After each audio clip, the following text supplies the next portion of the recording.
je suis Agnès Petit, la directrice de Robert Debré, et je dois vous dire que je suis très émue aujourd'hui. Donc, je vais essayer de tenir la parole sans flancher, parce que habituellement, on se tourne vers l'avenir, on fait des projets, on sait à quel point un hôpital est un objet en mouvement qui doit toujours se renouveler, innover au service des patients. Et finalement, les moments sont très rares de se tourner vers le passé, de se retourner derrière soi et de mesurer le chemin parcouru. Nous sommes, nous hospitaliers, quelque part des passeurs de témoins. Nous sommes les héritiers de ce qu'ont fait nos prédécesseurs. Et nous nous devons de recevoir cet héritage et de le maintenir, de le pérenniser et de le développer. Et en rendant hommage aujourd'hui à nos prédécesseurs, on mesure tout le travail qui a été accompli dans cet hôpital, qui est à la fois un hôpital jeune, mais pas si jeune que ça, qui a plus de 30 ans d'existence et qui a eu à sa création des équipes qui ont été des véritables pionnières et qui ont donné un souffle, une âme à cet hôpital. Alors aujourd'hui, je suis très heureuse de voir des anciens visages, des retraités toujours très en forme. Alors je citerai bien sûr des illustres médecins et je rendrai hommage bien sûr au professeur Chantal Loirat qui nous fait l'honneur de sa présence et qui parlera justement de l'histoire de la greffe. Et puis, je suis très émue et très heureuse de voir Anne-Marie Armenteras de Saxé, l'immense directrice de Robert Debré, qui a aussi connu les débuts de la greffe et qui en dira deux mots. Et j'en profite aussi pour excuser Jacques Léglise, qui aurait beaucoup aimé être parmi nous pour célébrer cet événement.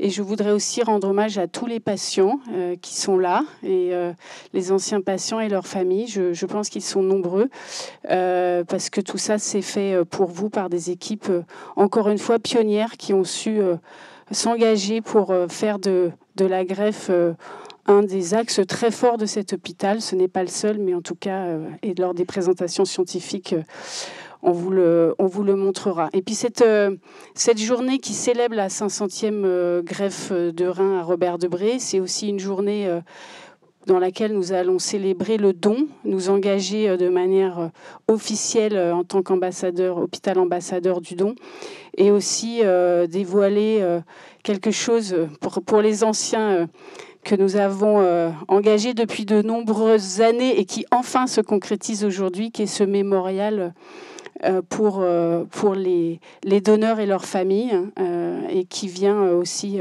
célébrer cet engagement pour le don d'organes. Donc je m'arrêterai là. Je vous remercie d'être tous présents. Vous témoignez chacun à votre niveau de cet engagement et de cette histoire de l'hôpital qui, depuis plus de 30 ans maintenant, œuvre chaque jour au service des patients.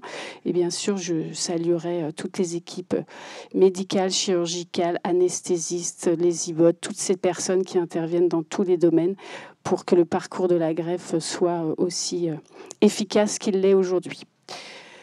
Le docteur Belair souhaite-t-elle dire un mot? Peut-être. Je suis très émue.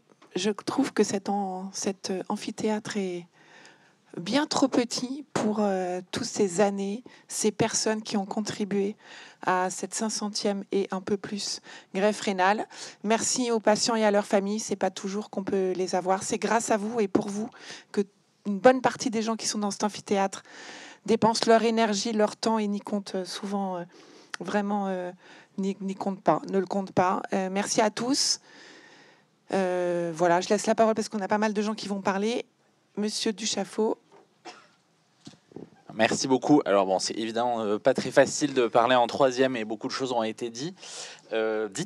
Mais d'abord, je suis très heureux d'être là avec vous. Je suis le directeur du groupe hospitalo-universitaire Nord de la PHP depuis quelques semaines, quelques mois maintenant. Il faut que j'arrête de dire semaine, ça se compte en mois. Néanmoins, je découvre encore toutes les communautés et toutes leurs richesses. Et c'était évidemment très important pour moi d'être là avec vous pour célébrer ces 30 et quelques années et surtout ces 500 vies qui ont été transformées depuis ce 17 février 1989, puisque c'est la date historique que nous célébrons aujourd'hui. 500 vies qui ont été transformées par des transplantations rénales chez les enfants. On le sait, la greffe, c'est le résultat d'une chaîne.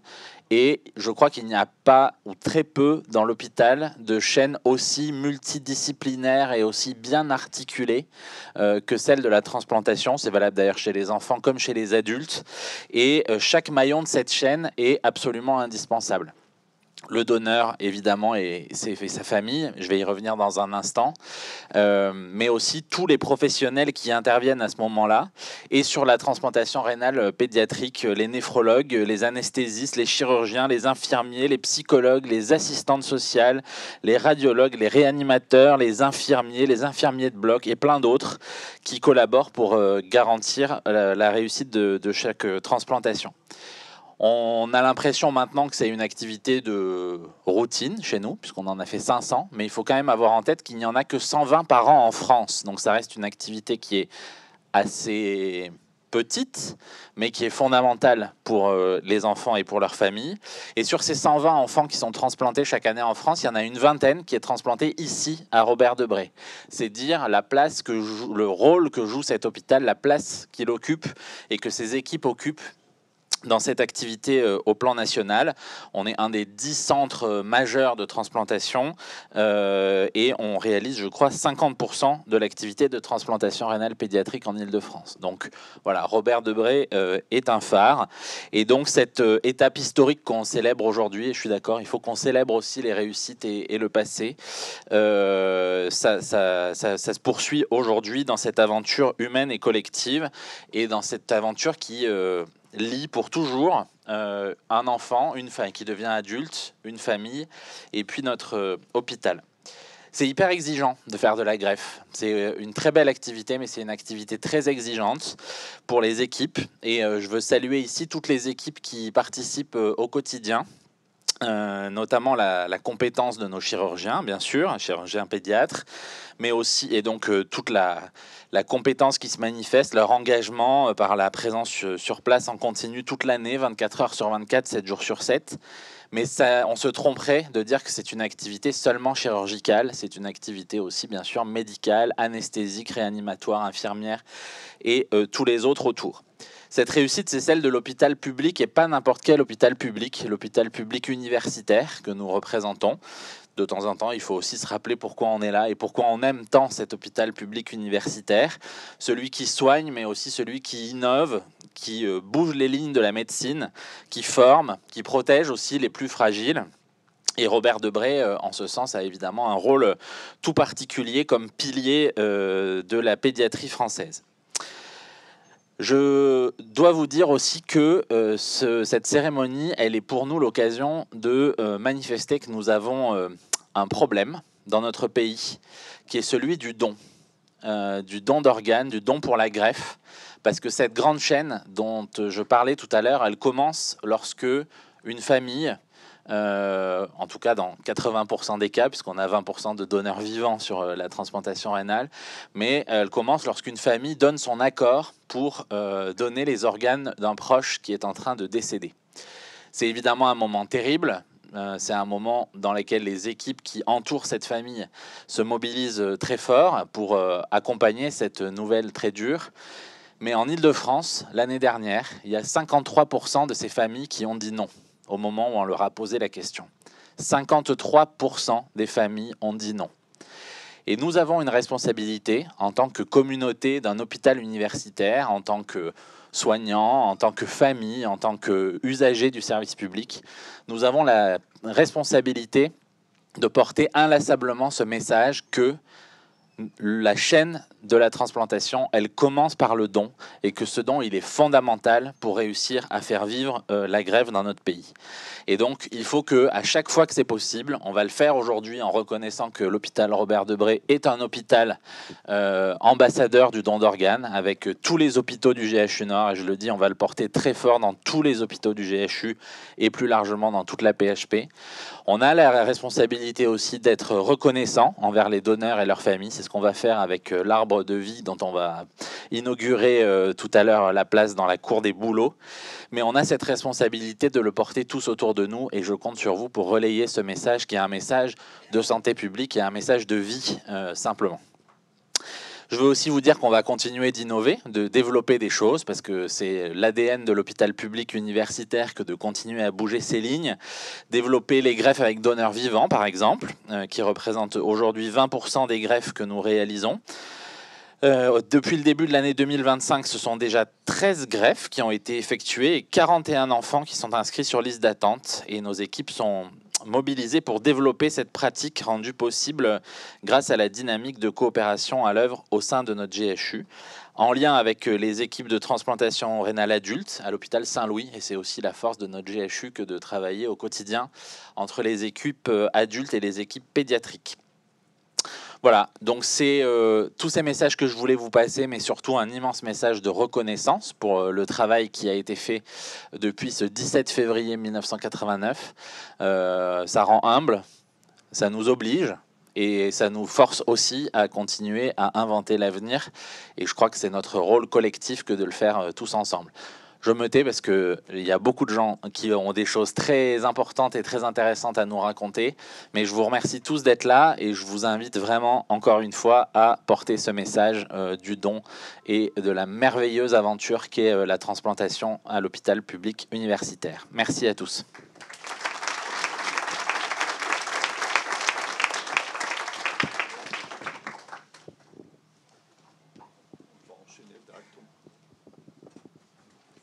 Donc, on fait un binôme, hein, comme d'habitude, sans que je t'appelle à minuit, ou d'habitude toi qui tu nous appelles à minuit. Donc, avec un très très grand immense plaisir et honneur qu'on démarre ce rencontre. Et je pense qu'on ne va pas vous prendre beaucoup plus de temps, parce qu'on va parler tous les deux après. Et donc, on va demander à Madame de Saxé de venir, car moi, quand je suis arrivé à Robert Debré, déjà, ça fait vraiment, c'était déjà un nom très très important pour l'hôpital Robert Debré. Donc après. Merci. Bonjour à tous. Merci de m'avoir permis de participer à cette célébration, à cette fête. J'ai été la deuxième directrice de l'hôpital Robert Debré, qui a ouvert en mai 88, pour ceux qui ne le savent pas, qui n'étaient pas nés, pour beaucoup d'entre vous dans cette salle. Et 500 greffes, c'est un chiffre très important, mais au-delà du chiffre, c'est vraiment d'abord, c'est l'expression de votre maturité, de celle de toutes les équipes qui se sont succédées, depuis l'équipe de Chantal Loirat, de Yves Aigrin, et toutes les équipes de l'hôpital qui ont travaillé avec. Et c'est un jalon dans la vie de cet établissement. Lorsque la première greffe de rein a été pratiquée ici, l'hôpital n'avait pas encore 1 an. Et c'est dire ce que l'expertise, la production scientifique, l'activité de recours et de très grande qualité a permis de faire. C'est qu'en même temps qu'on terminait d'ouvrir l'hôpital et ouvrir l'hôpital, vous savez, à l'époque, c'était en fait s'adapter à une situation qu'on ne connaissait pas vraiment, parce qu'on avait été conçu pour accueillir 40 enfants aux urgences et très vite on en a eu 120 et puis ensuite 150. On avait été conçu pour avoir des services d'hospitalisation très petits, vraiment, où on pouvait cocooner les enfants, mais il fallait mettre des matelas et des brancards un peu partout. Et en même temps, les équipes ont réussi à faire la greffe. Et je croyais, moi, avoir assisté à la première, et en fait, je n'ai pas assisté à la première, mais j'ai le souvenir d'un jour où on m'avait informé qu'il y aurait une greffe la nuit. Et donc, je suis venue au bloc opératoire au moment où on me l'a dit, où on me l'a demandé. Et je savais qu'il fallait assister. On m'avait dit qu'il fallait assister à un moment très important. Et ce moment très important, c'est le moment où le greffon est devenu rose et où on m'a expliqué que ça y est, les branchements étaient faits. Et j'ai senti tout le monde, ouf, pousser un grand soupir. Et je me suis dit, mais quelle force tranquille. C'était ça qui m'est venu vraiment à l'esprit. Et 30 ans après, je me souviens de ça, de la force tranquille, de cette espèce de sérénité. En même temps, chacun devait évidemment bouillir de peur, hein, de savoir comment ça allait se passer. Mais c'était la force du collectif. Et pour terminer, le meilleur souvenir, je crois, qui est presque le plus symbolique de ce qu'est Robert Debré, je ne l'ai pas vécu, mais c'est Jean Navarro et Jacques Léglise, que j'ai encore eu ce matin au téléphone, qui me l'ont maintes fois raconté. C'est une petite fille qui participait à la régate des oursons. Et la régate des oursons, c'est votre exploit, notre exploit depuis plus de 30 ans, puisque c'est l'hôpital qui sort avec tous ses enfants et tous ses soignants dans un coin du bout de l'Atlantique en Bretagne. Et donc, la petite fille était là, participait à la régate et on reçoit le soir un appel, je suppose, à l'époque de France Transplant, disant que la petite avait un greffon et qu'il fallait très vite la rapatrier. Et donc, en même temps que tout le monde dansait le rock, avec les enfants, les soignants, toutes les équipes, de façon tout à fait tranquille, on a trouvé toute l'énergie nécessaire pour rapatrier la petite fille d'abord au premier aérodrome disponible, puis lui trouver un avion fastoche. Et puis, l'avion est arrivé, fastoche. La petite a été transplantée et 2 jours après, au moment où elle a pris conscience qu'elle était transplantée et que une vie d'espoir et de guérison s'ouvrait devant elle, ses petits camarades sont revenus de la régate des oursons, où eux aussi avaient été régénérés par le grand air et puis par cette merveilleuse solidarité collective de l'amour de l'enfant et de la volonté d'accompagnement de l'enfant malade. Voilà ce que je voulais vous dire. Bravo à tous, parce que sans cette force tranquille, c'était vraiment votre courage, votre audace en même temps, et puis votre capacité à vaincre les Himalayas, à les monter et à les redescendre. Et voilà, vous avez continué et vous allez encore continuer. Alors, et bravo à tous qui avaient vécu cette période de la maladie, puis de l'attente de la greffe, puis la greffe et la vie avec. Bravo à vous tous et merci.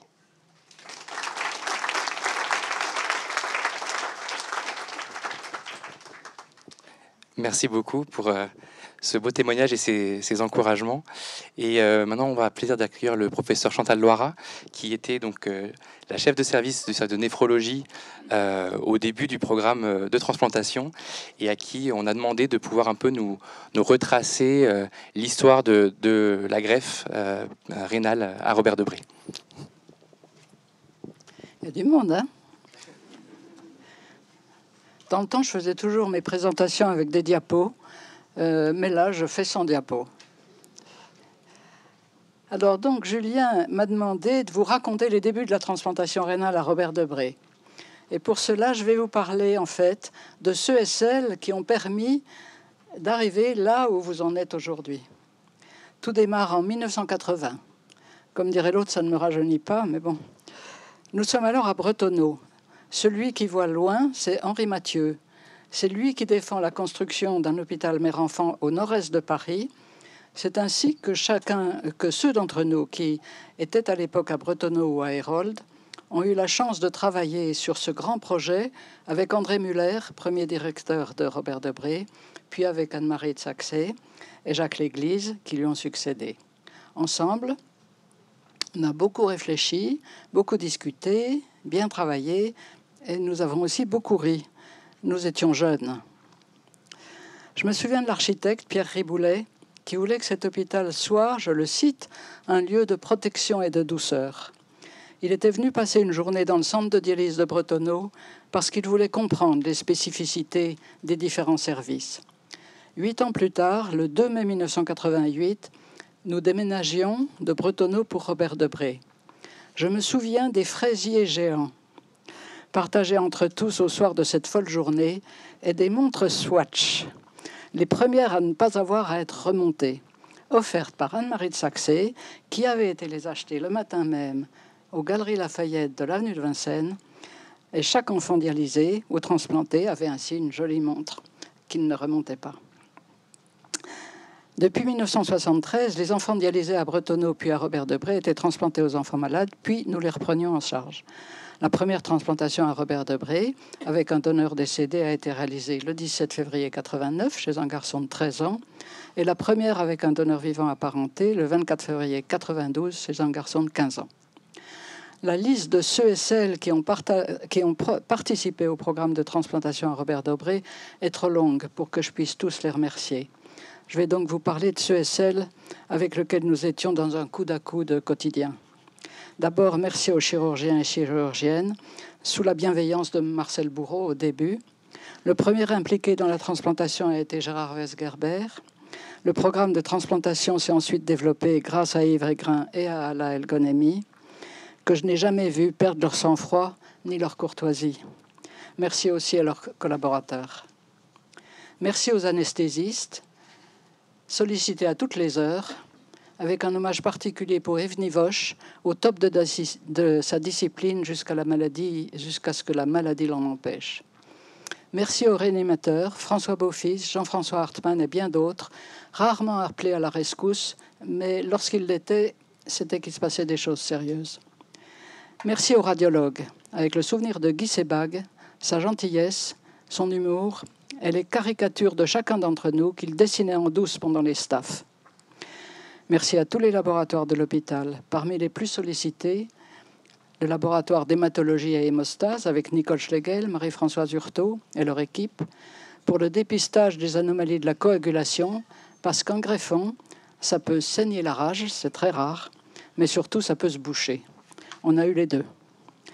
Merci au laboratoire de bactériologie, particulièrement Édouard Bingen, inoubliable, Patricia Mariani et Stéphane Bonaccorsi. On a eu beaucoup de discussions, n'importe quel jour, à n'importe quelle heure, chaque fois qu'une infection était soupçonnée. Merci au Centre d'investigation clinique qui a permis que Robert Debré soit impliqué dans des études nationales et internationales en néphrologie et en transplantation. Merci aux pharmaciens, Françoise Brion et ses successeurs, qui se sont toujours démenés pour obtenir les nouveaux médicaments via les dispositifs d'autorisation temporaire d'utilisation. Merci au service de pharmacologie et à Evelyne Jacques-Segrin pour leur aide dans l'adaptation des doses et du nombre de prises quotidiennes des immunosuppresseurs après greffe. Merci au labo d'anatomopathologie et à Michel Pechenour et son équipe pour l'interprétation des biopsies du greffon. Merci aux collègues des autres services de Robert Debré qui nous ont aidés pour la prise en charge des enfants, particulièrement les endocrinologues Dominique Simon et Paul Tchernikov, à qui certains de nos patients doivent un bon nombre des centimètres gagnés sous traitement par hormones de croissance. Enfin, merci 1000 fois à l'équipe de néphrologie. Merci aux premières surveillantes, Françoise Guingard, Madame Vassallo, Jacqueline Portella, Myriam Taupin, et à celles qui leur ont succédé. Merci aux infirmières, aux aides-soignantes, je parle au féminin, mais sans oublier quelques hommes, tout autant impliqués, et aux agents hospitaliers. Pour tous et toutes, chaque enfant dialysé ou greffé a été et reste pour toujours précieux et choyé. Merci à ceux et celles qui sont là pour ces enfants depuis des années, en particulier aux dames de la dialyse, Valérie Caron, Brigitte Valadon, Colette Ponce et Muriel Hérault. Comme ils disent à la télé pour le foot, « You are the champion ». Merci à mes secrétaires, Muriel la première, puis Christine Berton, puis Mélanie Eliaker. Elles ont été pour moi de vrais anges gardiens. J'ai peine à croire que l'intelligence artificielle puisse à cet égard faire aussi bien qu'elle. Merci aux internes et aux chefs de clinique qui ont chaque jour aidé à la prise en charge des enfants. Un merci particulier à Anne-Laure Lapérac, partie à Montréal pour y créer un service quasi-jumeau à celui de Robert Debré. Merci à mes deux premiers bras droits, Philippe Brun et Gérard Pillion, solides comme des rocs. Gérard étant par ailleurs chef d'une spécialité particulière, à savoir des farces tellement bien ficelées que ses victimes, moi la première, marchaient à tous les coups. Merci à Anne Mezin pour le suivi des enfants transplantés, toujours dans la bonne humeur et en bonne entente avec les parents. Merci à Véronique Baudouin pour son dynamisme, ses remises en question et les discussions qui en découlent. Merci à Marie-Alice Macher. Nous avons travaillé ensemble pendant 28 ans avant que Marie-Alice aille faire bénéficier l'Agence de la biomédecine de son expérience, son intelligence et son bon sens. Merci à Georges Deschênes et à Julien Hogan d'avoir pris le relais avec le dynamisme que vous leur connaissez. Enfin, merci aux enfants et aux parents pour leur courage et leur volonté d'aller de l'avant. Ils nous ont beaucoup aidés. Quand je pense aux années où je travaillais, c'est à eux que je pense en premier. Je vais conclure avec un de mes très bons souvenirs, à savoir les staffs de greffe, regroupant médecins, chirurgiens, anesthésistes, réanimateurs, radiologues, surveillantes et infirmières, et bien souvent Marie-Christine Gillot, assistante sociale, Véronique Monnier, psychologue, et Louise Gosselin, diététicienne. Certains staffs restent dans mes souvenirs comme des chefs-d'œuvre. Chaque avis comptait, et quand toutes les pièces du puzzle s'emboîtaient, c'était le feu vert pour un programme d'action précis pour chaque enfant. Pour nous tous, ces débuts de la transplantation à Robert Debré ont été à la fois stressants et exaltants. Ils nous ont fait réfléchir, travailler, publier, progresser. Ils ont renforcé les liens entre nous et c'est comme cela qu'un hôpital fonctionne bien. Merci à tous et comme on dit dans ma Franche-Comté natale, bonne continuation.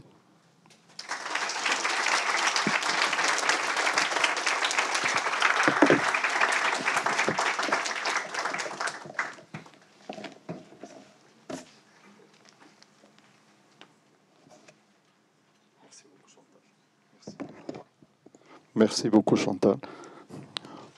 Moi, j'ai connu Madame Loara comme jeune chef de clinique, première fois, 95, tout le service. Et ma première transplantation, je ne l'oublierai jamais, parce que bien sûr que j'avais la trouille, parce que ça traînait, le ski-mi était un peu plus long. Et Madame Loara, bien sûr, qu'elle m'a attrapé en sortant du bloc opératoire, pour me dire quand même, il faut que vous formez un petit peu plus quand même. Voilà. Donc, j'ai essayé de me former un petit peu plus, mais votre rigueur, vraiment, nous a poussés tous à être perfectionnistes et pour continuer le travail. Et c'est vrai que travailler avec Madame Laura comme chirurgien, c'était un cadeau, on peut dire. Bon, merci d'être venu. Parce que c'est grâce à vous, quand même, ce programme-là a démarré. On va pour les chirurgiens. Hop.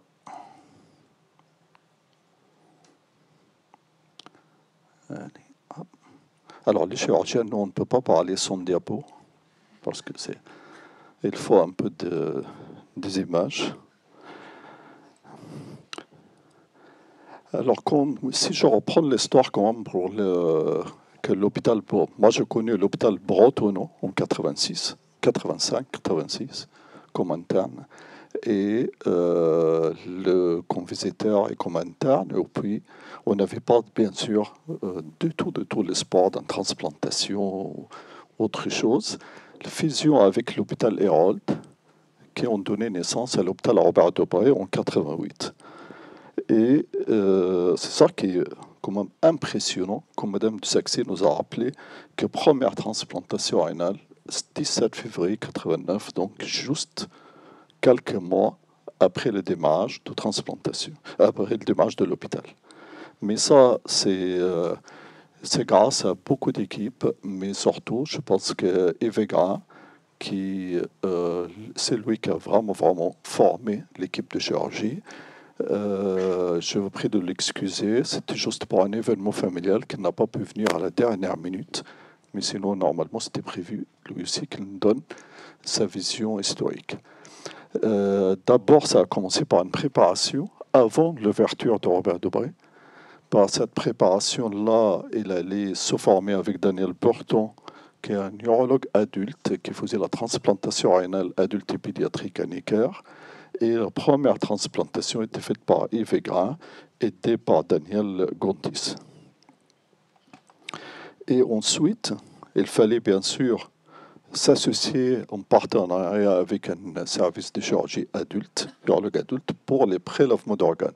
Au départ, on avait démarré à Robert Debré, le donneur d'organes, et ensuite, très très vite, on a passé que le donneur soit dans un hôpital adulte pour la réanimation adulte après.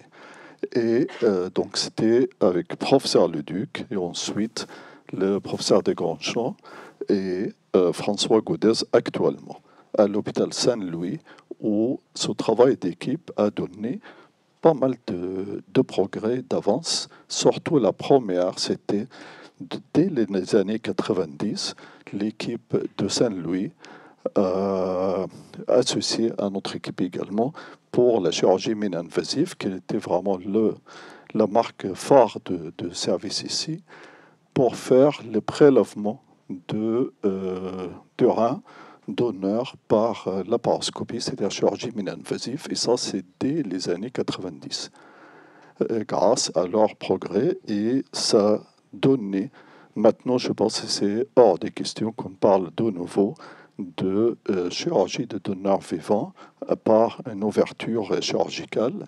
C'est chirurgie mini-invasive, laparoscopie standard, maintenant il y a le robot également, mais c'est établi après autant d'années que soit la meilleure façon de récupérer le rein de donneur. Donc ça donne de récupération plus rapide et avec les années, le taux d'acceptation de don est plus élevé.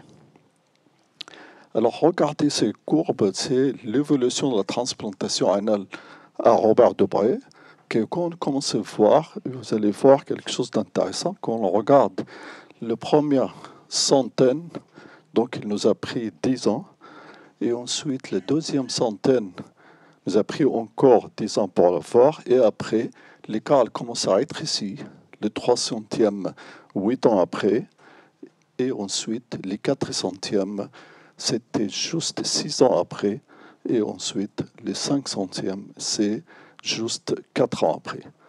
Donc ça, la courbe, ça monte avec une intensité assez importante dès le départ, à partir de les années 2010 environ, quand on arrive à maintenir la courbe. Et quand on voit le nombre de transplantations rénales, parce qu'on défend, nous, les chirurgiens pédiatres et les néphrologues pédiatres également, on défend l'idée de centres pédiatriques pour faire la transplantation rénale pédiatrique. Et c'est vrai en France, quasiment 90% elle est faite dans une structure pédiatrique.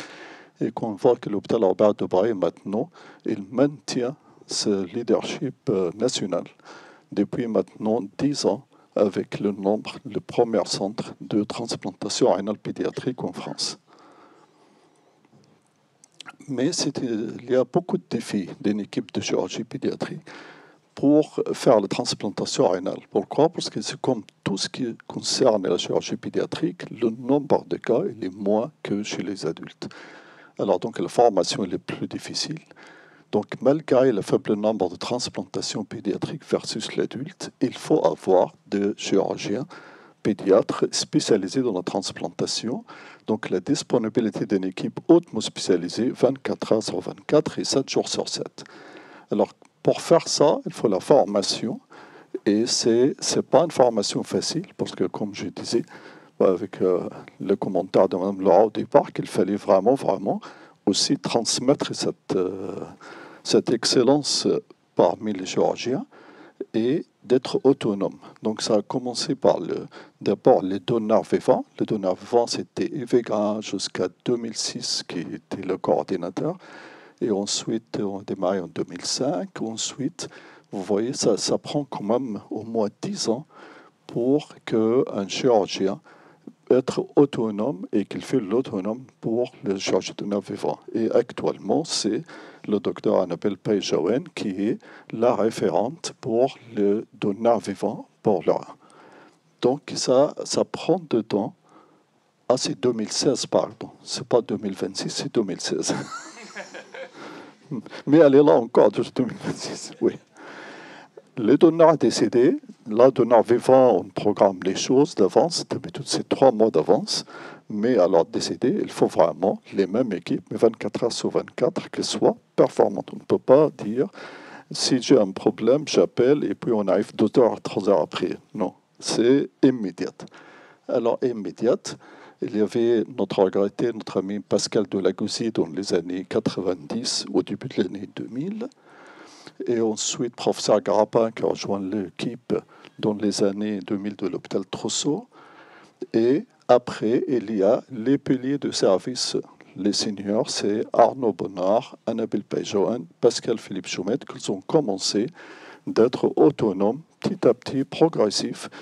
Et c'est incroyable, c'est une de chirurgie dans le service où l'apprentissage et l'accompagnage, il était toujours très facile jusqu'à qu'il y a quelqu'un qui est indépendant, qui peut faire ça tout seul, sans, c'est-à-dire tout seul, c'est-à-dire que pendant les vacances scolaires, pendant Noël, pendant tout, il n'y a pas toujours quelqu'un derrière.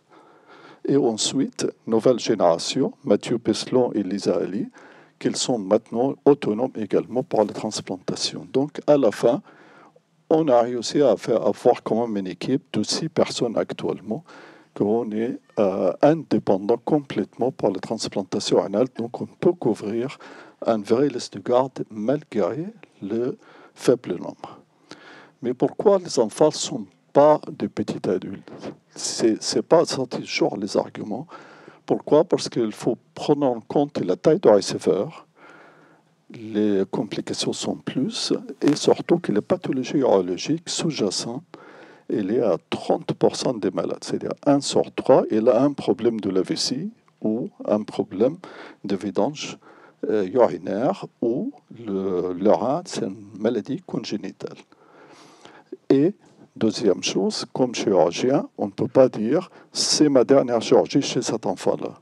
Non, cet enfant-là, c'est sûr qu'il aura une deuxième transplantation un jour, donc il faut toujours penser à ça. Donc, la vessie, elle devient le centre d'intérêt pour ces enfants-là, qu'il faut le bilanter, c'est-à-dire de clinique, urodynamique, la vidéo urodynamique. Donc, tout ça, il a évolué énormément les 20 dernières années avec des équipes spécialisées pour avoir ça. Donc, ça, c'est pour traiter la vessie à haut risque, parce qu'on peut être le meilleur chirurgien au monde, le meilleur nephrologue au monde. Si on met un greffon sur une vessie qui ne marche pas, alors dans ces cas-là, ça ne marchera pas. L'urine, il va couler quelques mois, quelques années après l'urine, il va s'arrêter. Alors donc, il faut une vessie, il faut préparer la vessie, et pour les préparer, il faut toute une équipe. Et ça, c'est l'équipe d'éducation thérapeutique et la consultation de urologie pédiatrique, où il y a des infirmières spécialisées, les psychologues, et tout ça, c'est juste les parties de préparation chirurgicale. Et ensuite, si la vessie, ça aussi, le progrès dans les dernières vingtaine d'années, quand on a une vessie qui n'a jamais vu l'urine. Donc, c'est-à-dire, c'est des enfants qui sont nés avec des petites vessies, il n'y a pas de diurèse et tout. Alors, dans ces cas-là, il faut faire le stretching. Je pense que maintenant, toute la nouvelle génération fait le stretching tous les jours. Et donc, on fait le stretching. Pour cet enfant-là, par exemple, vous voyez une vessie, toute petite vessie, comme vous le voyez sur la photo. Comment on peut mettre un rein dedans? Donc, traditionnellement, il faut grandir cette vessie avec l'intestin. Donc, majorer les complications après la greffe, mais avec juste l'équipe, encore une fois, bien dédiée pour ça, c'est de faire agrandir cette vessie tout simplement pour le faire circuler de l'urine artificielle, c'est-à-dire de sérum-vie à l'intérieur de cette vessie, jusqu'à pour grandir qu'elle accepte l'urine. Et là, on l'a vu, on l'a publié plusieurs fois sur l'avantage de ça pour le sein. Après, c'est le chirurgien, comme il faut toujours en photo, le chirurgien. Mon collègue, il m'a dit, juste hier soir, il m'a dit, quand même, fais attention, il faut enlever la photo. Je lui dis, ah non, il faut quelques photos. Alors, donc, les photos, donc, nous, les chirurgiens, quand on ouvre, on cherche l'aorte et la veine, et après, on va le brancher, le rein de donneur, soit sur l'aorte, la veine cave, les deux, toujours, et l'urteur faire la vessie. Donc, ça paraît vraiment une technique, véritablement une technique n'est pas très compliquée. C'est-à-dire, si quelqu'un le voit tout le temps, c'est de la répétition, mais ce n'est pas toujours facile. Donc, c'est pour ça qu'on voulait être sûr qu'à la fin de cette intervention, tout marche. Est-ce que le son arrive vraiment avant qu'il soit trop tard? Alors, dans ce cas-là, on fait l'échographie. L'échographie, on le fait au bloc opératoire. Alors, dans ce cas-là, il faut un échographe, un radiologue. Donc, ce n'est pas un jeune radiologue, il faut que ce soit un radiologue également formé. Il va venir, on va voir, ça c'est le bonheur, quand l'échographe il arrive, il fait l'échographe sur les reins, et on voit tous ces couleurs-là. Et surtout, moi je me souviens très très bien, Georges Deschênes, il descendait toujours au bloc, il dit « Oui, il me faut le collage jusque-là ». Alors donc, mettre la pression encore plus. Nous, bien sûr, l'équipe de Marianne Allison actuellement avec toute son équipe et pour faire cette échographie n'importe quand, au bloc opératoire qu'on le fait, mais c'est pas toujours, ça marche pas toujours si bien que ça. Par exemple, pour cet enfant-là, c'est la déception. On opère cet enfant, c'est un donneur décédé. Et à la fin, quand vous voyez la différence, le rein n'est pas vascularisé, mais quand c'est à 27 heures. 27 heures de transplantation, normalement, on dit dans le bouquin, c'est pas la peine, c'est même pas la peine de se déplacer, on ne fait pas. Mais non, à Robert de Bray, pleine nuit, donc il faut être sûr qu'il y a quelque chose ou non. Donc, on fait les scanners, et le scanner a montré qu'il y a une véritable sténose. Il faut réagir. Alors, dans ces cas-là, on réagit, même c'est très très tard. Là, dans ces cas-là, ce n'est pas un chirurgien qui fait la chirurgie, il demande toujours un autre collègue senior qui vient. Et en plus, donc, il vient, on fait cette chirurgie ensemble, et là, vous voyez, le rein, ça a recommencé, et ça a marché. Donc, ça, à partir de ce moment-là, il n'y a plus cette notion qu'il faut attendre, il faut 6 heures, 10 heures, même 24 heures, il faut aller, il faut essayer jusqu'au bout. Je pense que tous les gens, beaucoup de gens dans cette salle ont passé des nuits entières pour essayer de refaire marcher le rein. Parfois, il y a beaucoup de défis, surtout avec parfois le manque d'organes. C'est pour ça qu'on a besoin d'organes. C'est qu'on a tout petit rein, petit donneur qu'il faut le faire. Donc ça, c'est encore une fois des défis chirurgicaux dans ce cas-là, c'est de mettre les deux reins dans le corps d'un petit également, en même temps pour le faire vivre, pour le faire une transplantation. Parfois, les reins de donneur sont énormément plus grands que le receveur, donc on fait le cacher par ces prothèses artificielles pendant 5 jours, et dès qu'il est bien, dès que les anesthésistes et le réanimateur nous disent ça y est, il est stable, on peut le réendormir de nouveau. Dans ces cas-là, on intègre le rein encore plus et on fait.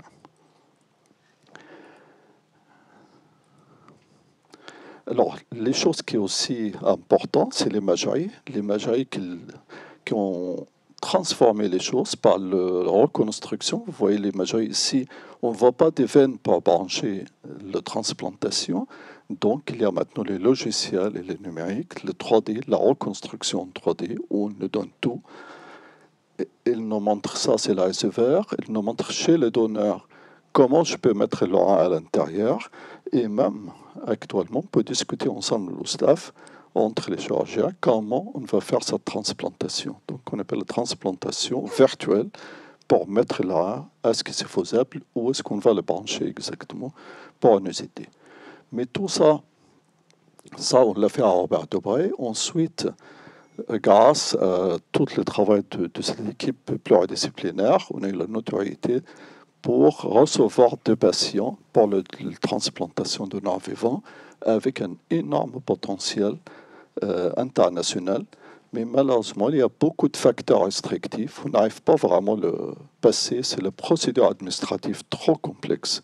Et là, c'est les directions qui sont avec nous. J'espère qu'un jour, on va trouver une solution. C'est le manque d'un forfait standardisé incluant le donneur et le receveur. Manque d'un guichet unique avec coordination pour le donneur et le receveur. Ça fait, je pense, depuis qu'on a démarré la transplantation donneurs, c'est-à-dire des familles non résidentes en France, et on n'a pas encore la solution. C'est pour ça qu'on a pensé aussi d'aller plus loin, de partir à l'étranger pour faire cette transplantation, car on est convaincu que la transplantation est le meilleur traitement de l'insuffisance rénale terminale, seul capable d'assurer un développement et une insertion familiale et sociale de l'enfant. Mais malheureusement, l'accès n'est pas égal partout dans le monde à cause du développement économique et souvent l'accès est retardé par rapport à la transplantation adulte. Alors donc, on a fait ce programme avec, comme vous voyez, l'Agence de la biomédecine. Vous allez voir l'exemple de la pluridisciplinarité. Donc, on a fait l'idée au départ qu'il ne s'agit pas d'une seule transplantation, mais d'un développement complet de la prise en charge multidisciplinaire d'un enfant. Donc, pourquoi les développer un programme spécifiquement pédiatrique, encore une fois à l'international, pour améliorer la prise en charge des maladies rénales conduisant à la l'insuffisance rénale terminale. Donc, améliorer la prise en charge d'uropathie. Peut-être qu'en faisant ça, on va diminuer le nombre également des enfants qui arrivent à l'insuffisance rénale terminale. Et les perspectives plus larges, c'est la prise en charge de la greffe par une équipe pédiatrique orientée sur l'ensemble de la prise en charge de maladies rénales. Donc, ça exactement, comme vous avez entendu plusieurs fois aujourd'hui, c'est la pluridisciplinaire. Alors, pour partir à l'étranger, vous voyez, tous ces intervenants sont indispensables. Donc, c'est une mobilisation d'une grande partie de l'hôpital pour faire une greffe. Alors, donc, ça, c'est un diapositive de Marie-Alice Macher. C'est mise à pied d'une équipe. Je ne sais pas qui est le chargé, qui est le néphrologue, qui est l'anesthésiste. Et on est parti. Donc, il faut faire une équipe. Et ensuite, après, on identifie le site local qui va nous recevoir. Et là, c'était en Bulgarie, qu'on appelle l'équipe bulgare. Ça, c'était en 2005. Et on voit les anesthésistes. Olivier Huyot, il est ici, parmi nous. François de Grandchamp de Saint-Louis. Le Cioli de l'Agence de biomédecine. Karine, l'infirmière de réanimation. Il y a l'infirmière de bloc opératoire également. Il y a Hartmann de réanimation. Donc, c'est toute une équipe qui part ensemble pour faire cette transplantation. Et bien sûr, il faut subir les journalistes au bloc opératoire, à l'intérieur du bloc opératoire, et également le journal. Nous, on ne comprenait pas du tout ce qu'il a raconté sur nous, mais je pense que c'était de bonnes choses. Et même en France, on a eu la chance de voir aussi, ils sont partis avec nous une fois en 2009 en TF1 pour faire le journal télévisé de 20h. Et ensuite, après, on est dans le Maroc, 2 ans après. Le Maroc, c'est une identification, encore une fois, de l'équipe. Donc, c'était le chirurgien, il y avait le réanimateur, l'anesthésiste, l'infirmière Karine Forani de réanimation et bien sûr notre néphrologue coordinatrice de toute l'équipe, c'est Marie-Alice Macher. Là, c'était en 2007. En 2007, c'était vraiment une excellente, je pense, année pour la coopération. On a eu tout le monde qui sont participés en chirurgie, en anesthésie. Moi, j'ai laissé le relais après de professeur Bonnard, qui a fait également des transplantations sur place à Casablanca. Et c'était vraiment une réussite. L'autonomie totale de l'équipe marocaine est acquise depuis 2010. J'ai téléphoné au chirurgien, professeur Sebari à Casablanca, et ils ont fait quand même, la dernière, c'était il y a une semaine, 34 enfants ont été transplantés avec succès. Ils n'ont eu aucun échec jusqu'à aujourd'hui de la transplantation rénale. Ça, c'est vraiment, on n'a plus quasiment plus de transplantation qui vient de Maroc pour les enfants. Alors donc, au-delà des frontières, pour l'équipe française, c'est une expérience formatrice avec réflexion sur nos pratiques, gestion des équipes et l'enseignement. Pour les équipes locales, le retentissement probable sur l'ensemble des pratiques d'un hôpital pédiatrique. Mais vraiment, la transplantation, moi je trouve, après quasiment 30 ans maintenant dans ce domaine, c'est vraiment le bonheur pour voir de rencontrer l'enfant dans le couloir de l'hôpital, dans l'ascenseur, avec un grand sourire pour nous annoncer je ne fais plus de dialyse. Et ça, ces mots-là, quand vous voyez, c'est quelque chose. Quand on le voit à la consultation de suivi, qu'il n'y a plus de dialyse, il n'est plus branché chaque fois. Mais il ne faut pas oublier les déceptions. La déception quand il y a un échec de greffe, confronter l'inévitable, les complications. On dit toujours en chirurgie, si on ne veut pas de complications, il ne faut jamais opérer. Donc, malheureusement, ça arrive. Je cite juste un collègue de l'Afrique du Sud qui disait que les succès peuvent s'effacer de nos mémoires, mais nos échecs restent gravés dans nos esprits pour l'éternité. Et ça, c'est très, très vrai. On se souvient tous des transplantations qui n'ont pas marché, mais on ne se souvient quasiment pas des transplantations qui sont bien marchées. Donc, un très, très grand merci. Vous savez, l'équipe, je pense que vous connaissez tous, même si les photos sont très anciennes. L'époque de Covid, de maintenir l'activité de transplantation rénale, les chirurgiens et les chirurgiennes, surtout, nous sommes quasiment repartis dans l'équipe entre chirurgiens femmes et chirurgiens hommes pour faire ces transplantations-là. Et un grand merci de mes collègues et l'équipe de chirurgie qu'ils ont soutenu ce programme-là en permanence et sans cesse ce programme. Merci à vous tous.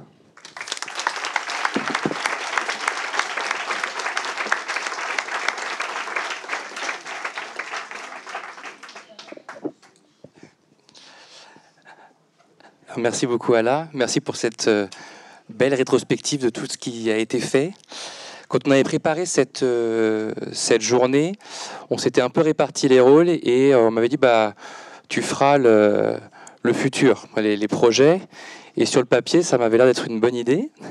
Et puis après, en fait, quand on regarde en arrière tout ce qui a été fait depuis 50 ans, on se dit qu'en fait, c'est un peu plus compliqué que ça parce que, je vais vous montrer un peu sur ces diapos, mais finalement, la greffe rénale pédiatrique, ça a été un peu dit, ça a commencé fin des années 60, ça a vraiment commencé dans les années 70, et donc en gros, ça a 50 ans, quoi. Donc, les personnes qui ont travaillé sur les 50 dernières années, elles ont globalement inventé la transplantation rénale pédiatrique. Et donc, voilà, c'est aussi pour ça qu'on est très, très heureux d'avoir un certain nombre de ces personnes qui sont là avec nous. Et merci encore d'être là. Et merci aussi aux patients, parce qu'il y a beaucoup de patients. C'est rare qu'on invite, qu'on se mélange comme ça. Et je pense que ça donne vraiment à cette journée une saveur particulière de voir que des patients qui même ont été greffés il y a 35 ans, je crois que c'est le record, sont avec nous aujourd'hui, et c'est vraiment super. Alors, mon problème principal, c'est que j'ai pas trouvé de photos dans le journal de la première greffe à Robert Debré. C'est un scandale. Donc, j'ai dû prendre la première greffe américaine, à faute de mieux. Mais c'était pour dire finalement, c'est une spécialité qui est jeune. Et on a un peu l'impression que beaucoup, alors je ne sais pas si tout, mais beaucoup a été fait sur les 50 dernières années. Et donc, j'ai voulu essayer de réfléchir à qu'est-ce qu'on allait raconter sur le futur. C'était un peu compliqué. Je me suis dit, on va essayer de repartir sur de quoi on discute en consultation pré-greffe. Donc, il y a peut-être des familles, des parents, des enfants qui vont se rappeler, ce qu'on discute, c'est est-ce que je vais être greffé vite? Est-ce que ma greffe elle va durer longtemps? Et puis, moi, j'ai rajouté, est-ce qu'on peut greffer tout le monde? Donc, finalement, les trois choses qui restent devant nous, c'est est-ce qu'on peut greffer rapidement les enfants? Et ça reste toujours une question. Est-ce qu'on peut faire des greffes qui durent, on l'espère, le plus longtemps possible, voire un jour toute la vie? Et puis, est-ce qu'on peut greffer tout le monde? Et ça, je pense qu'on va en reparler à la fin, parce que c'est vraiment quelque chose qui nous tient à cœur ici à Robert Debré.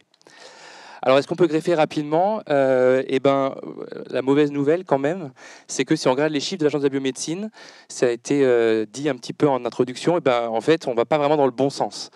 Si vous regardez la première courbe, là, qui est cette courbe avant 2010, les enfants, avant 2010, en 6 mois, plus de la moitié des enfants qui étaient dialysés et inscrits étaient greffés. Et en 1 an, c'était plus de 80-90% des patients qui étaient greffés. La courbe actuelle, c'est celle qui est en bleu clair en dessous. Et vous voyez qu'on n'est pas dans le bon sens. En fait, maintenant, à 6 mois, c'est environ 20% des patients qui sont greffés. Et à 1 an, on arrive à peu près à la moitié des patients qui sont greffés. Et ça a été évoqué, ça dépend de plusieurs choses. Ça dépend principalement qu'on est très dépendant des dons de reins. Et ça, c'est le nombre de donneurs pédiatriques avec le temps. Et vous voyez que ça a beaucoup baissé. En fait, on est passé d'environ 100 prélèvements pédiatriques à une quarantaine. Alors, c'est à la fois une bonne nouvelle. Ça veut dire que, globalement, les enfants vont mieux dans notre pays. Donc, il faut se réjouir de ça. Mais voilà, ça cache aussi le fait qu'il y a encore beaucoup de familles, de donneurs qui disent non. Alors pour plein de raisons, c'est compliqué, mais ça souligne aussi l'importance du travail des équipes de coordination de prélèvement et de greffe. Donc, vous entendrez beaucoup parler dans la deuxième partie de cette soirée. Et je pense que voilà, c'est vraiment leur rendre hommage sur le travail qu'ils font, qui est essentiel, parce que sans ces travails-là, en fait, on ne peut pas faire de greffe.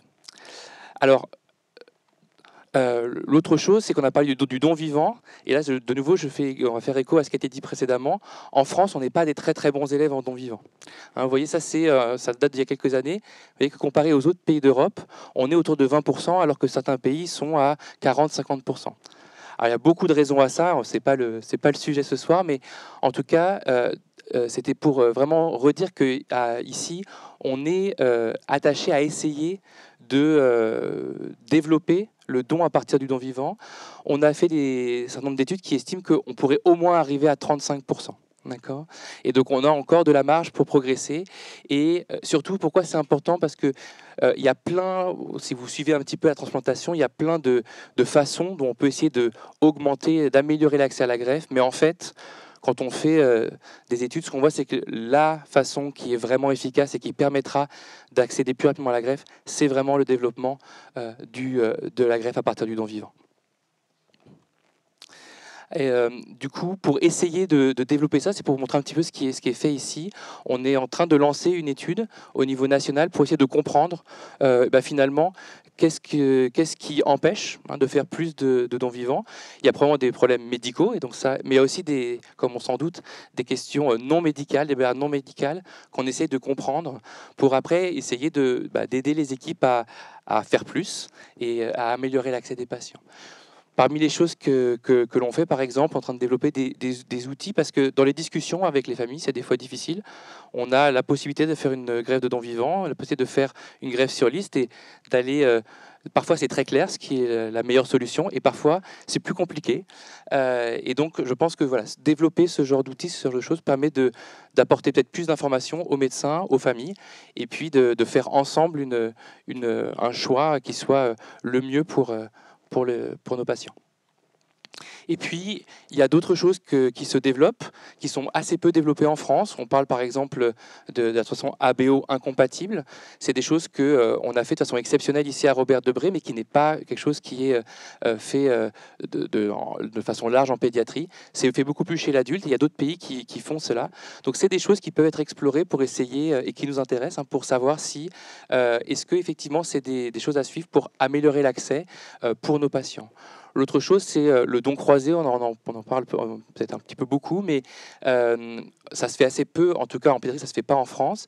Mais voilà, c'est une étude que j'ai faite quand j'étais aux États-Unis. Et là-bas, c'est un grand pays, donc il y a beaucoup de dons croisés. Le don croisé, c'est quoi? C'est en fait, vous avez un donneur et un receveur, un parent et un enfant, mais qui ne sont pas compatibles. Et en fait, ils vont être mis en commun avec d'autres couples de donneurs et de receveurs. Et on va pouvoir en faire des échanges de donneurs pour essayer de trouver un donneur compatible. Et ça, c'est quelque chose qui se fait dans d'autres pays. Ça se fait chez l'adulte maintenant en France. Et en tout cas, on avait montré que même en pédiatrie, ça donne de très bons résultats. Et donc, c'est quelque chose qui, je pense, à l'avenir pourrait être développé, pas juste en pédiatrie en France, mais de façon plus large. Et c'est des choses auxquelles on réfléchit. Et puis alors, si vous suivez un petit peu l'activité, je vous rassure, j'ai pas mis de photos, parce que les néphrologues, voilà, on n'est pas des chirurgiens. Mais si vous regardez un petit peu sur la transplantation, vous n'avez pas pu échapper au fait qu'il y a beaucoup de discussions autour de la xénotransplantation. Alors, c'est pas pour demain, mais voilà, l'idée, c'est quand même qu'on a plus de patients qui ont besoin d'un rein que de reins disponibles. Et donc, effectivement, cette idée de faire de la xénotransplantation, c'est-à-dire de pouvoir utiliser des reins qui proviennent d'animaux, qui pourraient être en quantité autant qu'on en veut. Effectivement, c'est quelque chose qui est revu sur le devant de la scène en 2022, puisque aux États-Unis, ils ont eu l'autorisation initialement de faire des greffes de reins, ce sont des cochons qui sont génétiquement modifiés chez des receveurs qui étaient en état de mort encéphalique et que ces reins ont fonctionné pendant plusieurs jours. Et puis maintenant, ils sont passés à l'étape après où ils ont greffé un certain nombre de patients. Et là, je vous ai mis la dernière patiente qui a été greffée donc en novembre et dont pour le rein a fonctionné. Alors, tous les mois, on avait le rein fonctionne, le rein fonctionne, le rein fonctionne. Alors, malheureusement, au mois d'avril, on a eu le rein ne fonctionne plus. Mais ce rein voilà, a fonctionné pendant 4 mois. Alors, on est tous d'accord que 4 mois, c'est pas suffisant. Mais en tout cas, ça montre vraiment que on est probablement on espère qu'on sera la génération qui verra une solution potentielle à ce manque d'organes qui pourrait être la xénotransplantation. Alors, tout ça, ça se passe aux États-Unis parce que pour l'instant, en France, on ne fait pas du tout de xénotransplantation. Mais voilà, je voulais juste dire qu'on a quand même la chance de participer indirectement à cet effort-là, puisque au sein de l'Institut Pitor, qui est un institut dédié à la transplantation multi-organes, qui est ici à Paris et dont on fait partie, et au sein duquel il y a un groupe de xénotransplantation, on participe, en fait, on récupère des bouts de ces greffons pour les analyser, pour essayer de mieux comprendre pourquoi ces greffons sont rejetés et pourquoi, et demain, comment améliorer en fait ces greffons pour permettre de les utiliser, on l'espère, en pratique clinique. Alors, l'autre défi, c'était est-ce qu'on peut faire durer les greffons plus longtemps, de préférence indéfiniment. Et donc ça, c'est la courbe que vous voyez, c'est la durée de vie des greffons. Alors la bonne nouvelle, c'est que ça s'améliore. Et c'est que la courbe, elle est bonne. Donc, il y a plein de patients dans la salle. Donc voilà, la bonne nouvelle, c'est que la courbe, elle est là maintenant. Et que donc, vous voyez que, alors qu'il y a quelques années encore, on était on va dire à 10-15 ans, à 50% de greffons qui étaient perdus. Maintenant, à 15 ans, on a encore plus de 50% des greffons qui fonctionnent. Et ça c'est une bonne nouvelle. Et c'est lié à l'amélioration des traitements, à l'amélioration du suivi, à plein de choses. Il n'empêche qu'on est d'accord que ce n'est pas encore suffisant et que quand on regarde pourquoi en fait on perd ces greffons, la moitié, ça reste encore du rejet. Alors, comment est-ce qu'on peut essayer d'améliorer les choses? Et là, l'idée, c'est un peu de vous montrer les efforts qui sont investis aussi dans l'amélioration de ça.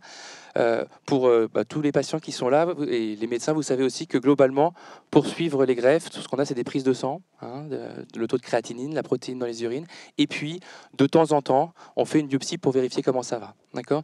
Mais ça, on est bien d'accord qu'on ne peut pas biopsier tout le temps, et on sait que ce n'est pas suffisant pour vraiment pouvoir monitorer ces patients. Et on a beaucoup de travail qui est fait sur notamment le déploiement de nouveaux biomarqueurs pour permettre de détecter précocement des problèmes au niveau du greffon et de pouvoir traiter précocement, et on espère que ça permettra d'améliorer la survie des greffons. Donc là, je vous ai mis 2 exemples, c'est des études qui ont été faites ici aussi, où on a pu notamment valider par exemple un nouveau biomarqueur, où on est capable maintenant de détecter des fragments d'ADN du donneur dans le sang du receveur, et on sait que quand ça monte dans le sang, et ben ça prouve qu'il y a une agression du greffon et qu'il faut qu'on réagisse. Et on a pu obtenir récemment donc, un essai qui va commencer cette année, qui va intégrer tous les centres en France, où on va essayer de démontrer que quand on utilise ces nouveaux biomarqueurs, eh ben, on améliore le suivi des patients et on espère qu'à terme, on améliore la survie des greffons. L'autre chose qui est un vrai challenge après la greffe, c'est le traitement immunosuppresseur. Alors c'est d'abord un challenge pour les patients parce qu'il faut le prendre, le médicament immunosuppresseur. Et puis c'est un challenge pour les médecins parce que en fait c'est pas si facile que ça de trouver le bon traitement et d'adapter ce traitement. Vous savez que ces traitements, malheureusement, un certain nombre d'entre eux, ils sont toxiques pour le greffon, paradoxalement. Et à l'inverse, eh ben, ils exposent les patients à des infections, par exemple. Et voilà, il y a tout un travail qui est aussi fait ici à Robert Debré pour essayer de de mieux adapter ces traitements. Et là, je veux particulièrement remercier notamment le laboratoire d'immunologie avec Guylaine Carcelin qui, depuis en fait maintenant 4-5 ans, a vraiment développé tout un grand nombre de techniques pour aller notamment tester on va dire l'activité des globules blancs qui sont spécifiques de certains nombres de virus. Et ça nous sert pour essayer de voir si les patients sont trop immunosupprimés ou pas assez immunosupprimés et à essayer d'adapter le traitement. Et de la même façon, en fait, on fait le pendant avec les collègues de Saint-Louis dans le cadre d'un FHU où là, on va aller doser certains virus qui sont inoffensifs mais qui augmentent quand on est trop immunosupprimé. Et de la même façon, l'idée, c'est de pouvoir utiliser tout ça pour pouvoir vraiment personnaliser l'immunosuppression, en mettre juste assez, mais pas trop. Et de la même façon, ces approches-là, elles vont être testées dans l'essai qui va commencer cette année.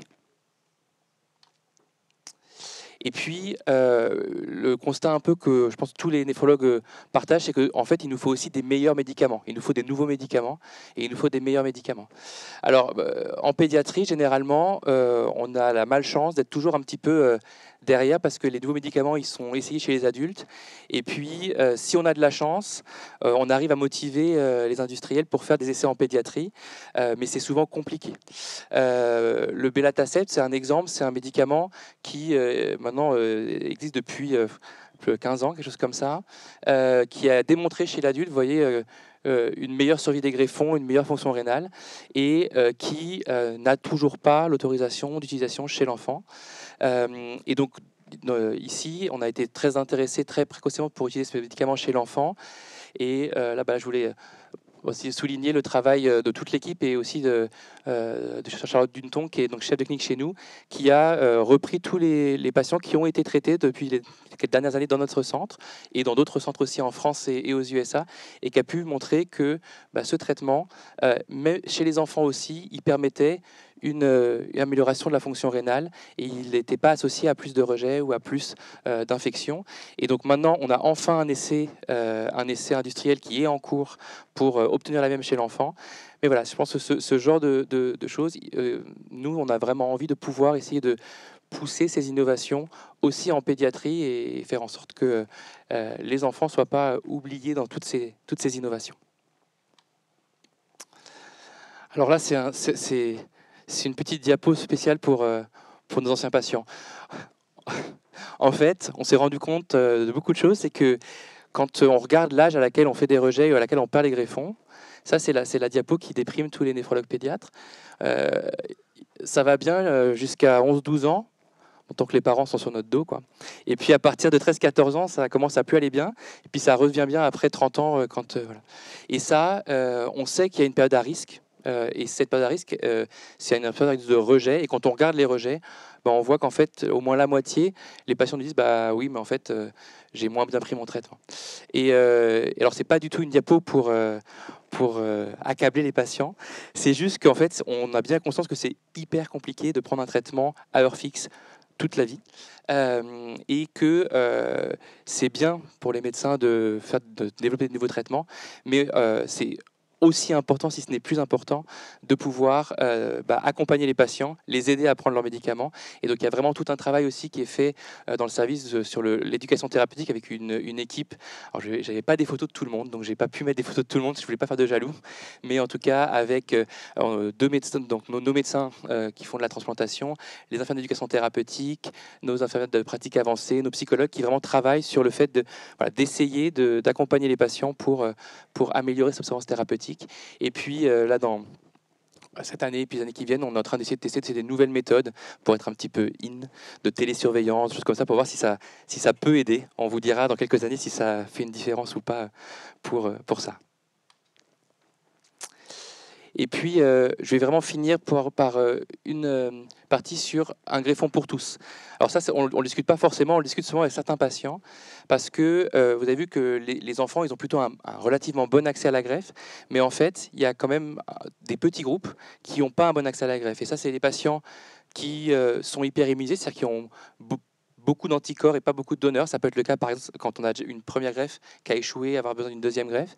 Et puis, il y a des patients qui ont des maladies très spécifiques, qui risquent notamment de récidiver sur le greffon et qui restent des patients qu'il est difficile de transplanter.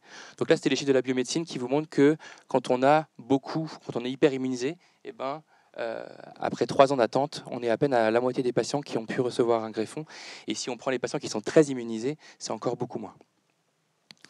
En pédiatrie, jusqu'à il n'y a pas très longtemps, on n'avait quand même pas beaucoup de solutions.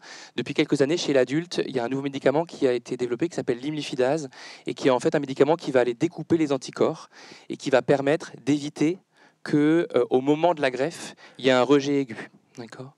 Et ce médicament, maintenant, il est utilisé chez l'adulte et il a très fortement amélioré l'accès des patients hyperimmunisés chez l'adulte. Sauf que ce médicament, encore une fois, il n'est pas disponible chez l'enfant. Après beaucoup d'insistance, on a enfin de nouveau un essai pédiatrique qui a été ouvert. Alors un essai pédiatrique où ils acceptent d'inclure 10 patients pour essayer de montrer que ça se fait chez l'enfant. Actuellement dans 4 centres dans le monde et donc un des centres ici à Robert Debré. Et on a eu la possibilité de faire cette première greffe. Je crois que je l'ai vu. Je vous dirai pas qui c'est, il le dira s'il veut. Mais on a eu donc la première greffe au mois d'avril avec ce médicament donc chez un patient pédiatrique et qui a fonctionné. Et je pense que vraiment pour nous et pour les patients qui sont dans cette situation, c'est vraiment une petite révolution qu'on est très heureux de pouvoir poursuivre.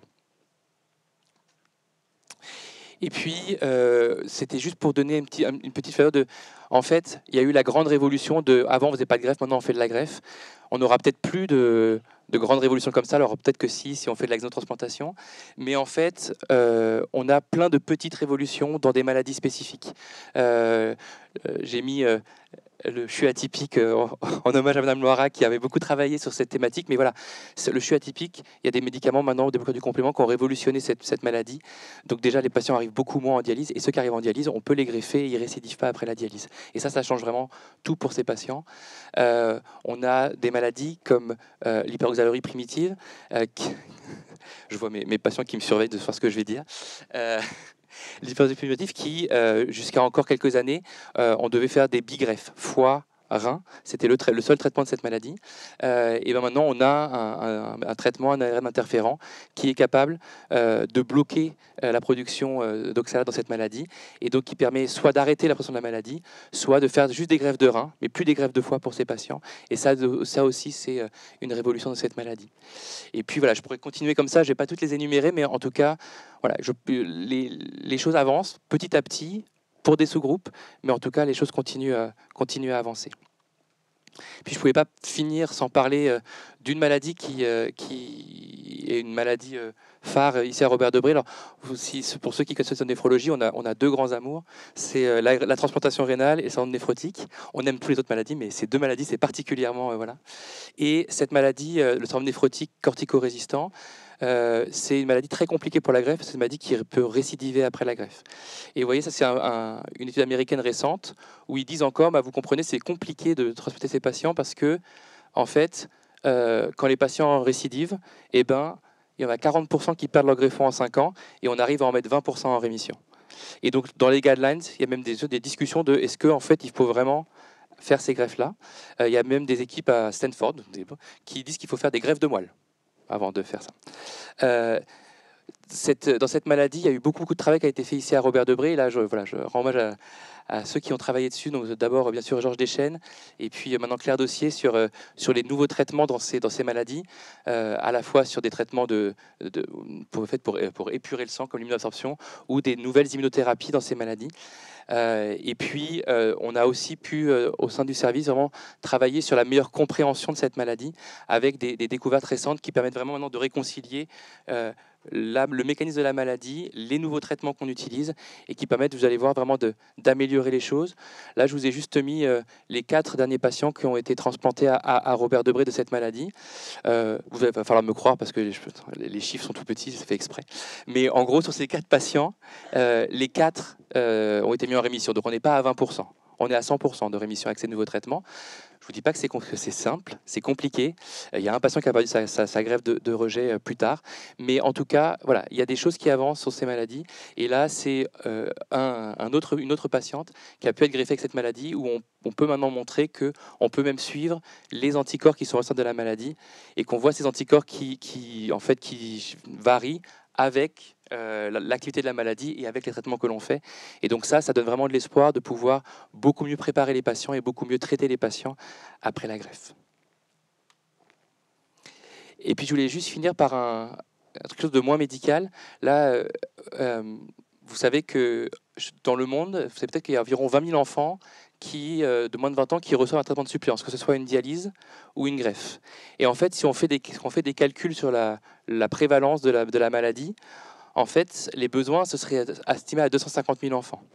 Donc ça veut dire qu'en gros, actuellement dans le monde, il y a moins de 10% des enfants qui ont besoin d'une greffe ou d'une dialyse qui la reçoivent.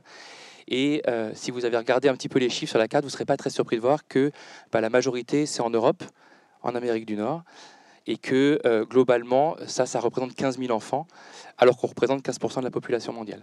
Et ça, je pense que c'est quelque chose qui est aussi peut-être l'autre pendant de la greffe à Robert Debré. On vous a parlé beaucoup d'innovation, de nouveaux traitements, de choses comme ça, mais on est aussi passionné par cette problématique-là, de se dire comment est-ce qu'on peut traiter ces patients.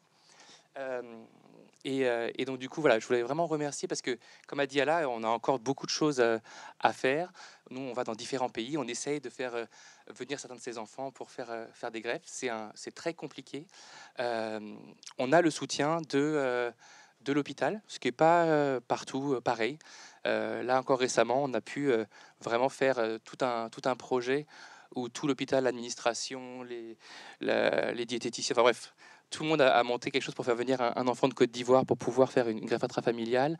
On a un projet actuellement en train de se développer avec le Bénin qui est soutenu par le ministère des Affaires étrangères. On a une coopération avec différents pays du Maghreb. Et donc voilà, je pense qu'il y a vraiment quelque chose d'important parce que finalement, si on veut faire une différence, elle se fera aussi beaucoup là. Merci à tous et puis j'espère vous voir tous bientôt pour la millième.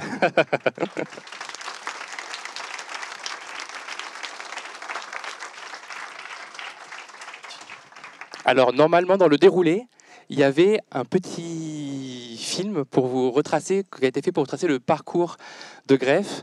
Et donc on va finir par ça.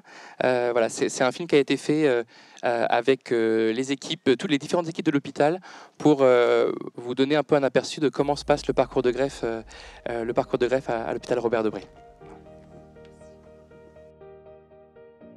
La transplantation rénale est le traitement de choix pour les patients dont les reins ne fonctionnent plus. En France, il y a environ 600 patients enfants qui vivent avec une greffe rénale. Et chaque année, environ 120 enfants vont recevoir une greffe rénale dans un des centres pédiatriques français. Ils ont généralement donc, entre l'âge de 2 ans et 18 ans et ils ont comme maladie soit des malformations des reins ou des voies urinaires ou alors des maladies qui touchent les reins, que ce soit des maladies génétiques ou des maladies auto-immunes par exemple. Le travail de l'équipe de néphrologie et de l'ensemble des équipes de l'hôpital, c'est vraiment de pouvoir préparer la transplantation rénale dès que les reins du patient commencent à moins bien fonctionner. Et l'idée est bien sûr de pouvoir soit réaliser cette transplantation immédiatement quand les reins ne fonctionnent plus, soit rapidement après que le patient ait débuté un traitement par dialyse. Je suis l'infirmière qui fait la coordination entre le médical et les familles à partir du moment où on leur dit que leur enfant va devoir bénéficier d'une greffe rénale. Dans un premier temps, on fait un entretien commun avec le néphrologue qui sera en charge de la greffe. Pour les patients qui ont un donneur familial, on programme alors une date de greffe en commun avec l'hôpital Saint-Louis où sera fait le prélèvement du donneur familial. Pour ceux qui sont sur la liste d'attente gérée par l'Agence de la biomédecine, le temps d'attente peut être plus ou moins long et on programme en général tous les 6 mois ou un peu plus un suivi en attendant le jour de l'appel de greffe. À l'hôpital Robert Debré, il y a une coordination des prélèvements d'organes qui se situe au sein du service de la réanimation pédiatrique. Nous intervenons en réanimation pour accompagner les équipes dans le diagnostic de la mort encéphalique, les accompagner lors des différents examens cliniques et paracliniques. Et dans ce cas-là, nous intervenons auprès des familles pour aborder le don une fois qu'ils ont bien compris la mort encéphalique lors de l'entretien avec le réanimateur.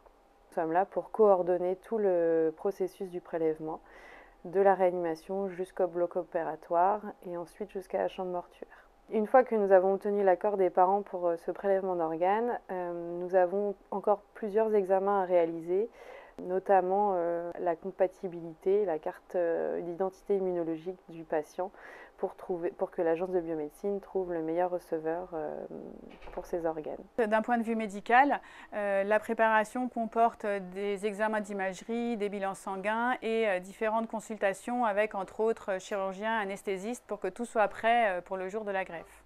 D'un point de vue psychosocial, on rencontre aussi les familles avec la psychologue, l'assistante sociale et moi-même pour bien leur expliquer tout ce qui va se passer et toutes les contraintes et toutes les difficultés parce que ce n'est pas un parcours non plus très simple, la greffe rénale.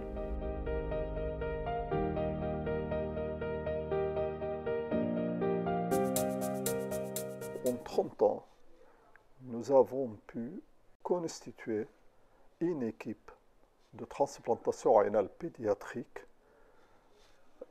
avec maintenant 6 chirurgiens pédiatres qui arrivent à couvrir 24 heures sur 24, 7 jours sur 7, toute l'année, la transplantation rénale chez l'enfant.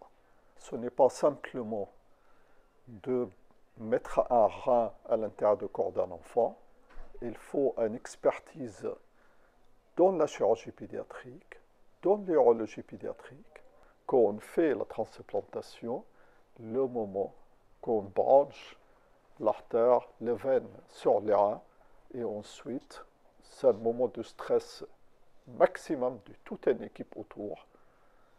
Et on voit que ce rein, elle commence à fonctionner, à être rempli de sang, elle commence à fonctionner et donner de l'urine. Je pense que dans la vie d'un chirurgien, c'est un moment qui sont inoubliables. J'ai eu l'immense honneur de faire la 500e transplantation rénale pédiatrique à Robert Debré en janvier dernier. C'était d'ailleurs une transplantation rénale intrafamiliale. Et j'ai la joie de participer à ce programme de transplantation rénale pédiatrique avec mes collègues, néphrologues pédiatres, anesthésistes, IBOD, radiologues et toute l'équipe au sein de cet hôpital. Il faut savoir que la plupart des enfants, nous les connaissons souvent depuis la naissance parfois. Ils sont suivis au sein de notre centre de maladies rares, centre de référence Marvu. Pour exemple, une fois, j'ai pris en charge un jeune patient depuis la naissance, que j'ai opéré à la naissance, que j'ai suivi de nombreuses années et que j'ai transplanté avec le rein de sa maman.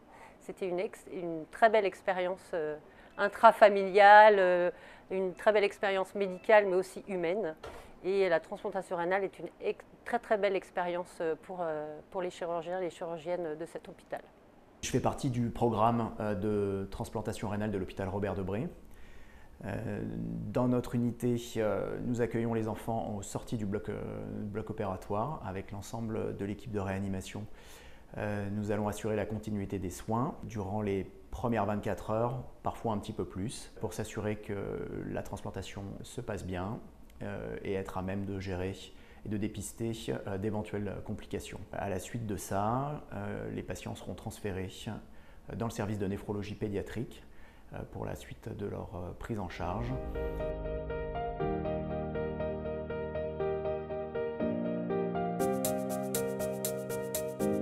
Au cours de cette hospitalisation, on va bien sûr régler toute une sorte de problématique médicale, mais également commencer à apprendre au patient son traitement, le traitement immunosuppresseur qu'il va devoir poursuivre toute sa vie après cette greffe et leur expliquer comment va se passer la vie après la greffe.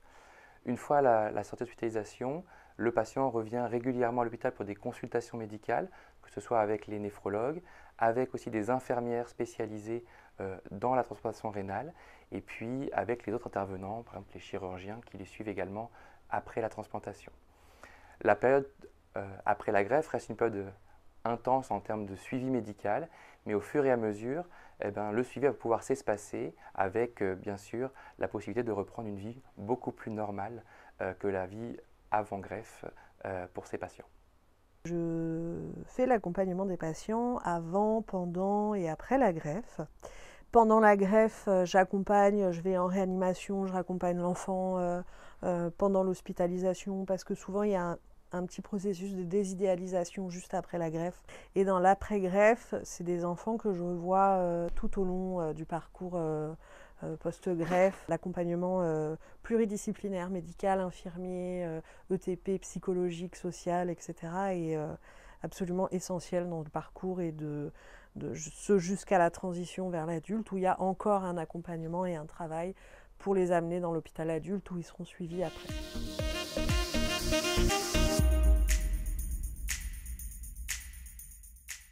Merci beaucoup. Nous allons, après ces présentations brillantes et qui donnent beaucoup d'espoir pour l'avenir, tout en soulignant le travail du passé, j'accueille le professeur Tsimaratos, directeur général adjoint de l'ABM, ainsi que Cédric Émile, qui est le coordonnateur du collectif Greffe.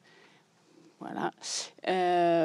Parce que nous nous engageons, notre directeur général du GHU Nord l'a dit tout à l'heure, cette démarche hôpital ambassadeur du don qui se déploie dans les villes, dans les institutions et bien évidemment dans les hôpitaux, nous y tenons beaucoup.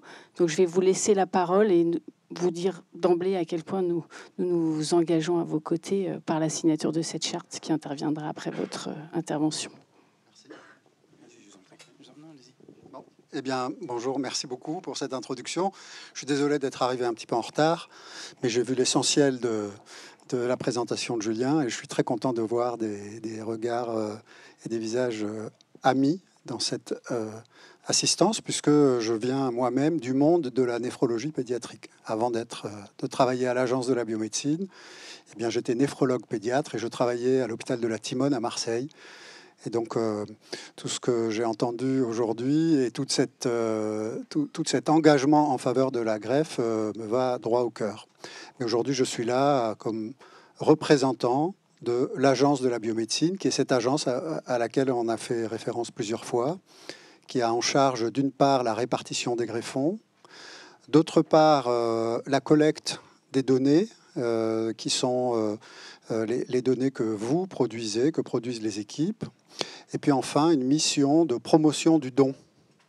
C'est-à-dire que lorsque on a vu tous ces chiffres et si on garde en mémoire toutes les expériences qui ont été rapportées, notamment par Julien, et dans ce film, on est convaincu que la greffe est le meilleur des traitements pour les gens qui ont un organe qui ne fonctionne plus, mais on est aussi convaincu qu'il n'y a pas de greffe sans prélèvement.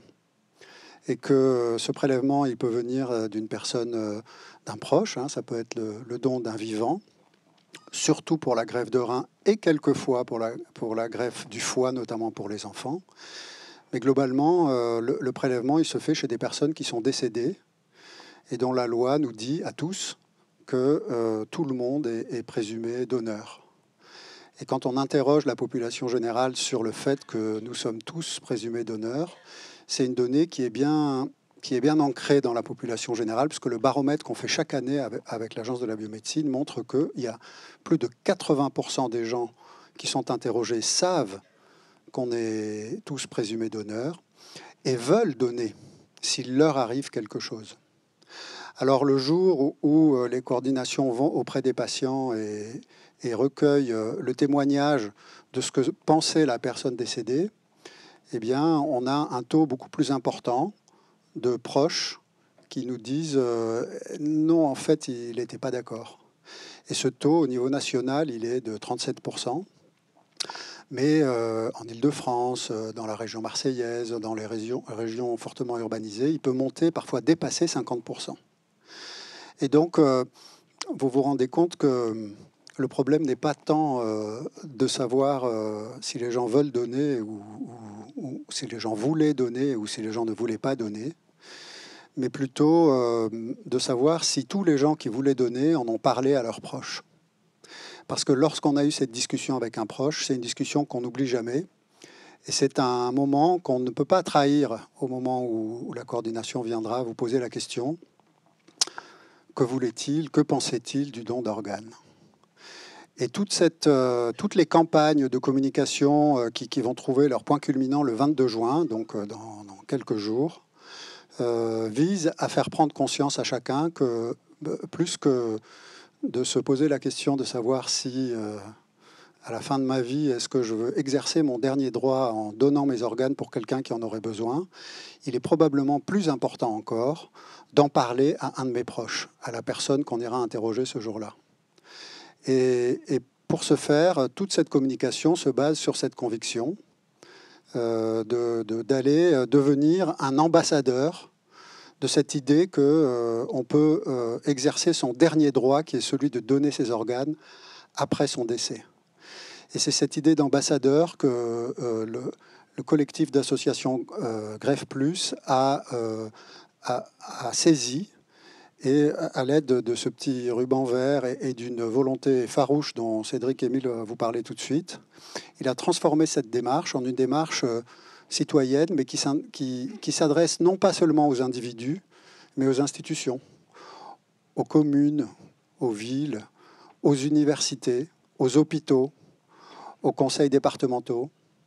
Et donc, je ne vais pas vous faire l'histoire, mais il y a un véritable engouement pour cette idée de devenir ambassadeur d'une idée généreuse et solidaire qui sert à tout le monde, qui n'est pas une idée intéressée. Évidemment, pour les patients qui attendent, c'est intéressant. Il y a aujourd'hui 22 000 personnes inscrites sur la liste d'attente. Chaque année, 8 000 personnes de plus s'inscrivent sur la liste d'attente. Et l'année 2024, grâce à la mobilisation des professionnels et grâce au plan greffe, on a pour la première fois depuis 2017 dépassé les 6 000 greffes. C'est un véritable exploit. Mais si vous avez retenu qu'il y avait 8 000 personnes qui en même temps s'étaient inscrites sur la liste d'attente, vous voyez que même en réalisant cet exploit, on est loin du compte. On est loin du compte et chaque année, il y a 800 personnes qui décèdent sur la liste d'attente faute d'avoir eu accès à un greffon. Alors c'est à ces personnes qu'on pense quand on met en œuvre une démarche de sensibilisation. C'est à ces personnes qu'on pense quand on se joint au collectif Greffe Plus pour unir nos forces dans cette démarche de labellisation et de transformation en ambassadeurs du don de l'ensemble des forces vives de la nation, puisque maintenant ça s'étend aux étudiants, aux hôpitaux, et puis vous nous direz, voilà. Et donc, moi, je suis très heureux d'être là aujourd'hui, à plusieurs titres. Je suis très heureux de participer à cette cérémonie et de pouvoir signer la charte au nom de l'Agence de la biomédecine. Je suis très heureux d'être là parce que je vois des regards amicaux et des collègues qui sont là. Et ça me fait plaisir d'être dans un hôpital psychiatrique, dans un hôpital pédiatrique. Mauvais lapsus, pardon. Et je suis très très heureux d'être aux côtés des associations parce que depuis qu'on a mis en œuvre une démarche de démocratie sanitaire où on parle tous ensemble avec les associations, j'ai l'impression qu'on y arrive un peu mieux et je vais passer tout de suite le micro à Cédric Émile pour qu'il vous en fasse la démonstration. Merci beaucoup.